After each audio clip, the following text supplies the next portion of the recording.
Welcome to Luca is a Billionaire, where the only thing I invest in is your answers. You start by confirming the exact iPhone model and laying out parts: replacement lens, tri-point driver, suction cup, spudger, tweezers, and adhesive. Once ready, power the phone off and remove the two pentalobe screws next to the lightning port. This relieves tension on the display. Then apply the suction cup near the lower edge and lift gently to open a small gap. Do not force. You want a slow, even lift to avoid tearing flex cables and to expose the internal brackets safely. Once the display is hinged open, you must disconnect the battery to prevent shorting. Use a spudger and remove the protective shields.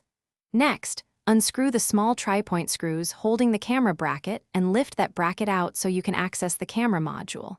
Carefully peel up or heat the old lens glass. Heat softens adhesive, then pry the glass away from the module without bending it. After removal, clean the module surface with isopropyl alcohol and a lint-free swab to ensure new adhesive bonds well. You now align the replacement lens over the camera module and press it evenly into fresh adhesive. Good alignment prevents focus issues. Reinstall the camera bracket and tighten the screws, then reconnect the battery and the display connectors.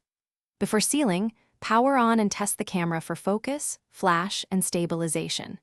If you see blur or artifacts, power down and reopen to check alignment, remove any dust, and reseat the lens. Dust or misalignment is the most common problem, so verify. Thanks for watching and please subscribe. It's the best investment you'll ever make.